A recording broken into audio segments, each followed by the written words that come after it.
విషవలయం లాంటిది. ఒకదానికి ఒకటి దానికి కనెక్షన్ ఉంది దీనిలో, వలయంలాగా. అయితే ఈ విషవలయాన్ని మనమే నిర్మించుకున్నాం. బయటపడాల్సింది కూడా మనమే.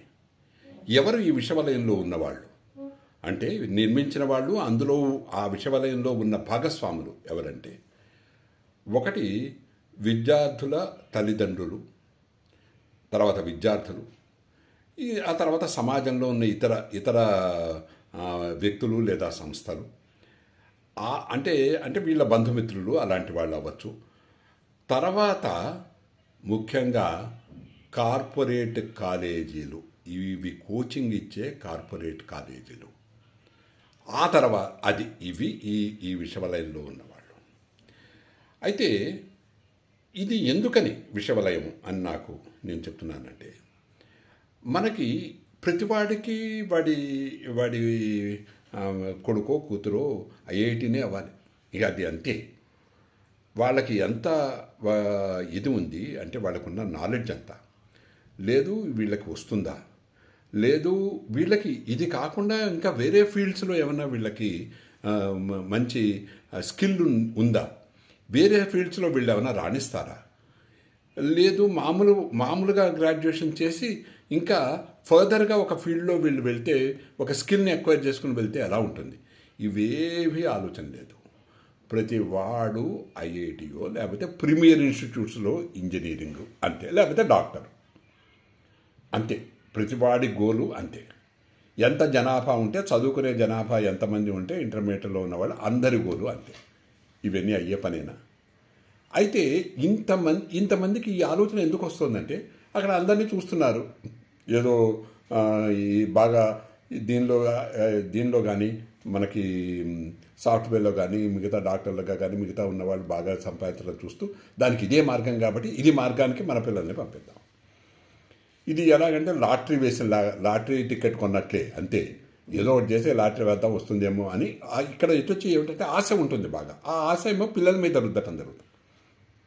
వాళ్ళకి కెపాసిటీ ఉందా లేదు వాళ్ళు ఇంకెందుకైనా పనికొస్తారేమో, అనవసరమేమో ఇది అన్నది ఇంకా ఈ ఆలోచనలు ఏం లేదు. ఎందుకంటే వాళ్ళ స్నేహితులు, మిగతా వాళ్ళు బంధువర్గంలో అందరూ అలాగే చేస్తున్నారు కాబట్టి మనం కూడా అలాగే చేస్తాం. ఇంతమంది ఇన్ని రకాలుగా దీని మీద క్రేజ్ చూపిస్తూ ఒక గొర్రెల మందల్లాగా, అంటే క్షమించాలి, ఇది మనం మామూలుగా దీనికోసం ఒక వ్యక్తిని అనడం కాదు, నేను ఒక యాటిట్యూడ్ని, ఒక రకమైన పోకడ చెప్తున్నాను. ఇంతమంది ఇంత గొర్రె మందల్లాగా ముందుకు వస్తుంటే, వాళ్ళకి స్తోమత ఉన్నా లేకపోయినా ఎంత అడిగితే అంత ఫీజులు అప్పు చేసైనా సరే కట్టేసి మన పిల్లలు రేపు చాలా భవిష్యత్తులో చాలా వాళ్ళు ఎన్నో ఇంతలు సంపాదిస్తారు అనేలాంటి ఆశతో ఇంతమంది ఇంత ముందుకి వస్తున్నప్పుడు, దీన్ని ఆసరాగా తీసుకుని అక్రమంగా లాభిస్తున్న వాళ్ళు ఎవరు అంటే కార్పొరేట్ విద్యా సంస్థలు. ఒక రకంగా వాళ్ళు ఏమిటంటే, ఏదో సామె చెప్పినట్లు, ఏదో వారి సమాధుల మీద భవంతులు నిర్మిస్తారు అన్నట్లుగా, ఇక్కడ సమాధులు కాదు కానీ ఎవరైతే వీళ్ళందరూ కూడా వాళ్ళకి ఆర్థిక స్తోమత ఉన్నా లేకపోయినా వాళ్ళ ఆర్థిక సంస్థని అప్పు తెచ్చి, అంటే ఒక గొయ్యి తవ్వి, అంటే అది ఆర్థిక సంస్థకి గొయ్యి లాంటిది, అట్లా గోతులు తవ్వి గోతుల్లోంచి వచ్చిందంతా తీసుకెళ్ళి వాళ్ళ చేతుల్లో పెడితే, వాళ్ళు ఈ గోతులు ఏవైతే తవ్వారో వీటిని పునాదులుగా చేసుకుని దాని మీద వీళ్ళు ఇచ్చిన మట్టి, వీళ్ళు ఇచ్చిన ఇది బిల్డింగ్ మెటీరియల్తోనే వాళ్ళు భవంతులు కడతారు. ఇక్కడ రెండు రకాలైన విషయాలు ఉన్నాయి. ఆ రెండు కూడా ఖచ్చితంగా చెప్పవలసిన విషయాలు. ఎందుకంటే ఇది చెప్తే కనీసం తల్లిదండ్రులకు కొంత ఆలోచన అయినా వస్తుందేమో. ఒకటి ఏమిటంటే, వాళ్ళు విపరీతంగా ఫీజులు దోచేయటం. ఆ ఫీజులు దోచేటప్పుడు బాగా తెలివైన వాళ్ళకి ఏమో కొంచెం తక్కువను, మిగతా వాళ్ళకి కేలో కొంచెం కన్సెషన్, మిగతా వాళ్ళకేమో ఎక్కువ అన్నట్లుగా బాగా దోచేయటం. సరే, దోచేస్తున్నారు, అదొక ఆస్పెక్ట్. రెండవ ఆస్పెక్టు, అండర్లైన్ చేసుకోవాల్సిన ఆస్పెక్ట్ చెప్తున్నాను. ఒక విద్యావేత్తగా, ఒక సైకాలజిస్ట్గా చాలా డీప్గా గమనించిన వ్యక్తిలా నేను చెప్తున్నాను, వినండి. అక్కడ ఎటువంటి ట్రీట్మెంట్ ఉంటుందంటే, మీరు కూడా చూస్తూ ఉంటుంటారు. తల్లిదండ్రులు బాగా చదివి వీడు మనకి ర్యాంకులు తెస్తారేమో అనుకున్న వాళ్ళకి బాగా పెద్దపీట, వాళ్ళు ఎండలో ఉంచి వచ్చినా కూడా వాళ్ళకి మంచినీళ్ళు ఇచ్చి మజ్జిగ ఇచ్చి లేకపోతే కూల్ డ్రింక్స్ ఇచ్చి కూర్చోబెట్టి అలాంటి పద్ధతులు వాళ్ళు మనకి ఏమిటంటే రేపు మనకి ర్యాంకులు తెచ్చుకొచ్చేవాళ్ళు. చదువుకోని వాళ్ళు, అంతగా లేని వాళ్ళందరినీ కూడా కింద స్థాయిలో పెట్టి వాళ్ళని ఇంకా మామూలు పద్ధతిలో కాదు వాళ్ళని డీల్ చేసే పద్ధతి. ఎంత అంటే ఏమిటంటే వాళ్ళలో ఎంతో కొంత చదువుకునే ఉత్సాహము అలాంటిది ఉన్నా కూడా వాళ్ళని తిట్టడము, మీకేమీ రాదనే పద్ధతిలో వాళ్ళని ఇది చేయటము, వాళ్ళ మీద ఏమిటి ఒక ప్రెషర్ని ఇంపోజ్ చేసి అలా చేయటము, అట్లా చేయటం ద్వారా ఉన్నగోడిపోయిన వాళ్ళు ఉన్నారని నేను చెప్తున్నా. ఒకవేళ కనుక ఎవరైనా ఒక స్టూడెంట్ మామూలు ఒక యావరేజ్ కాలేజీలో చేరి ఇంటర్మీడియట్ చేస్తూ కాస్త ఏదో ప్రైవేట్ ట్యూషనో ఇంట్లోనో ఎవరో దగ్గర చెప్పించుకుంటూ వాళ్ళంతటా వాళ్ళు కొంత కృషి చేస్తూ ఉంటే చాలా మార్కులు వచ్చి ఆ తర్వాత ఫర్దర్గా పైకి వచ్చేలాంటి పరిస్థితి ఉన్న వాళ్ళు కూడా ఇక్కడ చేరి వీళ్ళు యావరేజ్గా ఉన్న కారణంగా వీళ్ళని వాళ్ళు ఇచ్చే ట్రీట్మెంట్ కారణంగా వీళ్ళు ఉన్న ఇంట్రెస్ట్ కూడా పోయి ఉన్న ఇంట్రెస్ట్ ఒకలాంటి టెన్షన్ బయలుదేరేలాంటి వాతావరణము అక్కడ కల్పించబడుతోంది. ఇంకా అక్కడే హాస్టల్లో ఉండటాలు, ఇంకా అక్కడే చేయించడాలు, ఏమన్నా చేయించాలి, ఇవన్నీ కూడా ఇంకా పోను ఏమిటంటే ఇవన్నీ కూడా ఈ విపరీతపు ధోరణి అన్నమాట. తీసుకెళ్ళి అక్కడ పెట్టడం, ఇంకా వాళ్ళకి ఇంకా ఫుడ్ దగ్గర నుంచి మిగతా అన్ని విషయాల్లోనూ మీకు వాళ్ళకు లోపాలి. ఇదివరకు రోజుల్లో గురుకులాలకి పిల్లల్ని పంపించేవాళ్ళు. గురుపత్ని పిల్లల్ని ఆ శిష్యులందరినీ కూడా ఆదరంగా చూసేవాళ్ళు. ఆ గురువు దగ్గర రాజు కొడుకు ఒకడే, పేద ఒకడే. మీకు కృష్ణుడును సాందీపుడు కుచేలుడు అక్కడ స్నేహితులే.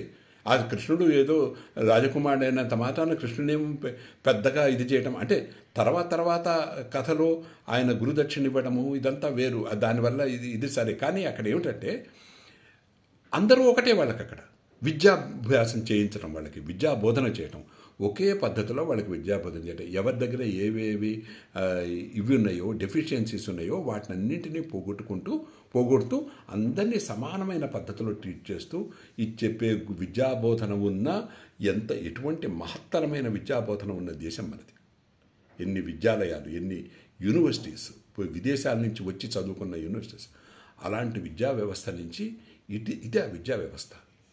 ఏమిటి డబ్బులు ఎవడైనా వీడికి ర్యాంక్ వస్తుందేమో అనుకుంటే వాడిని వేరుగా చూడటము, మిగతా వాళ్ళందరినీ కూడా నీకేమి రాదు నువ్వెందుకు పనికిరాని వాడు అనేలాంటి భావం వాళ్ళు క్రియేట్ చేసి ఒక టెన్షన్ క్రియేట్ చేసి ఒకవైపు వాళ్ళు, ఇంకొక వైపు పేరెంట్స్, ఇంకోవైపు మధ్యలో పొడిచే బంధువర్గము. బంధువర్గం కూడా అంతే. ఏరా నువ్వు ఎంతవరకు చదివా, మీకు ఎక్కడ ఎంత అయింది, ఇదైంది అదైందా, ఎంత వస్తున్నాయి, మొన్న ఎంత వచ్చింది. ఇది తెలుసుకోవటము లేకపోతే వీళ్ళది ఏదో అన్న విషయం కాకుండా క్యూరియాసిటీను ఏదో పొడవటం లాంటివి ఎక్కువ కనిపిస్తూ ఉంటాయి. నేను మామూలుగా సాధారణంగా చెప్తుంటాను, ఇలా ఎంక్వైరీస్ చేస్తూ ఎవరైతే చేస్తున్నారో వాళ్ళ విషయంలో నేను సాధారణంగా గమ్మత్తుగా అంటూ ఉంటాను. అదేమిటంటే ఒకళ్ళ పట్ల మనము కేరింగ్గా ఉండటమా, అక్కడ క్యూరియాసిటీయా, ఏది వాళ్ళు తెలుసుకోవటం విషయంలో అయ్యో పాపం వీళ్ళు బాగా విషయాలు ఏదైనా ఉందేమో మనం ఏమన్నా చేద్దాం వీళ్ళకి అలాంటి కేరింగ్గా, లేకపోతే కేరింగ్ కన్నా కన్సర్న్ అని ఇంకా బెటర్ వర్డ్.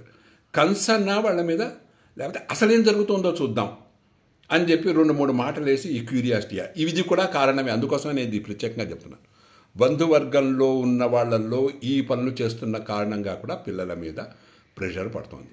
ఒకవైపు కార్పొరేట్ విద్యా సంస్థలు, ఇంకోవైపు పేరెంట్స్, ఇంకోవైపు మార్కుల్ని మాటికి ప్రతి విధానంలోనూ మార్కుల్ని చూసుకుంటూ ఉండటం, ఇంకొక వైపు ఇదిగో ఈ pair group, at the same time ఈ బంధువర్గాల నుంచి వచ్చే ఈ మాటలు, మాటలు అనకపోయినా ప్రేమతో అన్నట్టుగా అన్నా కూడా ఏదో పద్ధతిలో వాళ్ళని మనసుకు బాధ కలిగించేలాంటి మాటలు, ఇవన్నీ కూడా వాళ్ళ మీద అంత చిన్న పిల్లల మనసు మీద ప్రెషర్ పడుతుంది. 15 నుంచి 17 ఏళ్ల మధ్యలో ఉన్న పిల్లలను అప్పుడే ఇదివరకు రోజుల్లో మెల్లగా విద్యాభ్యాసానికి పంపిస్తూ అంటే పూర్తయ్యేది. అయితే ఏమిటంటే అప్పుడు అంతా కూడా అప్పటి పరిస్థితుల్ని మనం దృష్టిలోకి తీసుకోవాలి. ఎంత చక్కగా అందరినీ ఒకలాంటి ఫ్రీ అట్మాస్ఫియర్లో, మళ్ళీ చదువుకునేటప్పుడు చదువు మీద అటెన్షన్ ఉండేది, ఆ తర్వాత వాళ్ళని ఫ్రీ అట్మాస్ఫియర్లో ఉంచేవాళ్ళు. లోకజ్ఞానము, కొంచెం పని చేయించడం వాళ్ళ చేత, ఇదంతా కూడా మంచిగా వాళ్ళ చేత చేయించేవాళ్ళు. అటువంటి విద్యా వ్యవస్థ నుంచి మనము ఇటువంటి ఈ పరిస్థితికి వచ్చింది అంటే మరి దానికి కారకులు ఎవరు? మన ఆలోచన సరళే కారణం.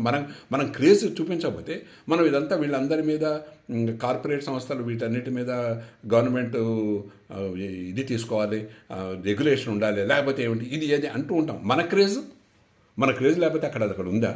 ప్రేక్షకులు వెళ్ళకపోతే చెత్త సినిమాలు తీస్తారా? ఇప్పుడు ఏదో సెక్స్ వైలెన్స్ మీద సినిమాలు వస్తున్నాయి, చాలా వస్తున్నాయి. మనం ఇక్కడ కూర్చుని మొత్తం ఇవన్నీ బహిష్కరించాలి, అది ఇది అంటే మనం ఏది గవర్నమెంట్ ఏం చేస్తుంది, సెన్సార్ బోర్డు ఏం చేస్తున్నారు, ఇవన్నీ సరే మనం వెళ్ళకపోతే అవి ఆడవుగా. అప్పుడు వాళ్ళే నోరు మూసుకొని మనం అనుకున్న పద్ధతిలో తీస్తారుగా సినిమాలు. అలాగే ఇలాంటిది కూడా మన ఆలోచన శైలిలో కనుక మనం మార్పు తెచ్చుకుంటే ఇవన్నీ వీళ్ళవి అన్నీ ఈ రకమైన ఇది ప్రాక్టీసెస్ పెచ్చు పెరిగిపోతున్నాయి రోజు రోజుకి. వీళ్ళకి ఎందుకు పెచ్చు పెరిగిపోతున్నాయంటే మనలో ఉన్న క్రేజ్ కూడా పెచ్చు పెరిగిపోతుంది. అలాగే వాస్తవాన్ని గ్రహించకుండా ఈ క్రేజ్ ఒకటి ఏదైతే సమాజం మొత్తంలో క్రియేట్ చేయబడింది, నేను ఇందాక చెప్పినట్టు తల్లిదండ్రులు, పిల్లలు, పీర్ గ్రూపు, లేకపోతే సొసైటీలో ఉన్నవాళ్ళు, ఓ జనరల్ నోషను, ఇదేదో బాగా మార్కులు వచ్చేస్తే అదేదో చాలా గొప్ప అన్నట్లు, ఇవన్నీ కూడా వీళ్ళ మనసు మీద పడి ఈ ప్రెషర్తోనే వీళ్ళు చదువుతున్నారు. ఇది ఒక ఆస్పెక్ట్. నేను రెండవ ఆస్పెక్ట్ గురించి నేను మీకు చెప్పదలుచుకున్నాను. ఆ రెండవ ఆస్పెక్ట్ ఏమిటంటే